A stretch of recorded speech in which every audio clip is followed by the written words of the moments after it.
Assalamualaikum Ustaz dan Da'i juga semua kru TV3 dan TV9. Waalaikumsalam warahmatullahi wabarakatuh.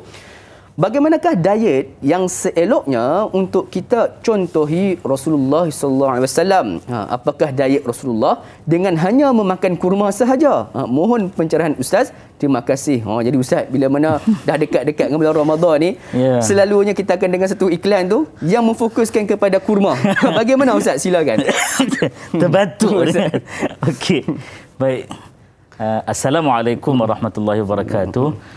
Bismillahirrahmanirrahim. Allahumma salli ala Muhammad wa ala ali Muhammad ya Karim. Terima kasih saudara KC 4 kali.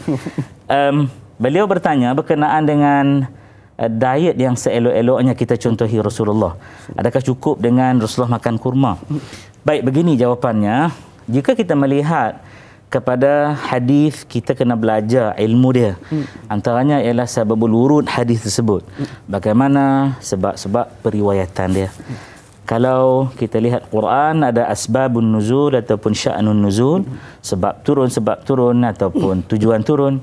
Hadis pun begitu, ya. Jadi Rasul sallallahu alaihi wa ala alihi wasallam, kalau kita lihat hadis berkenaan dengan kurma, kita kena tahu ya bahawa satu ketika penduduk Madinah tanya Rasulullah, bagaimana kami ni penduduk Madinah yang dahulunya dikenali dengan nama Yathrib. Apa maksudnya? Yang demam, jelek, berpenyakit, tak elok sebagainya.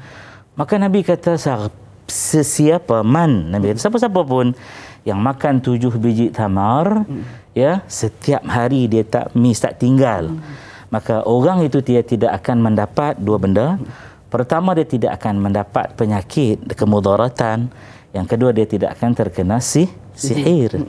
Tapi kita kena lihat, Nabi sebut apa? Setiap hari. Awal-awal pagi lagi bagus. Istiqamah. Berapa biji? 7 biji. Ya, 7 biji. Dan adakah itu saja? Tidak. Ya, kerana ditanya pada Nabi pada waktu itu, bagaimana nak bagi sihat? Bagaimana nak bagi kuat bertenaga? Dan Nabi menjawab berdasarkan kepada soalan. Jadi kita tak boleh guna satu hadis ni kata, Nabi makan kurma aja. Tak, kerana dalam hadis yang lain disebut Nabi makan khubz, roti, bread, ya. Nabi makan yaqtin, iaitulah labu pumpkin, ya. Nabi pernah makan timun dengan kurma. Dan kalau kita melihat kepada apa yang menjadi amalan Nabi, memang Nabi makan selengkap-lengkapnya. Hari ini Kementerian Kesihatan Malaysia dia punya cadangan kepada kita suku setengah.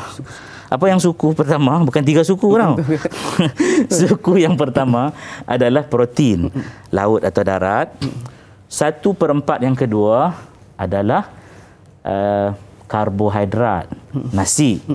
Dan setengah adalah campuran antara sayur-sayuran dan juga buah-buahan, ulam-ulaman. Tapi saya belajar dengan guru kami, Dr. Andrea Chin. Saya ucap terima kasih banyak doktor. Ya. Beliau memperkenalkan suku-suku. Sama aja pun. Yang pertama, 1/4 adalah protein, 1/4 adalah karbohidrat, 1/4 adalah mineral dan vitamin, 1/4 lagi adalah serat. Ya.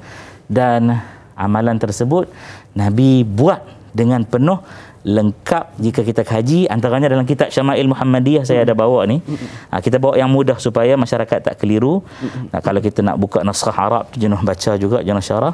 Jadi boleh baca dari dalam tu sebagai contoh, dan pergilah belajar untuk mengetahui bagaimana amalan Rasul sallallahu alaihi wasallam.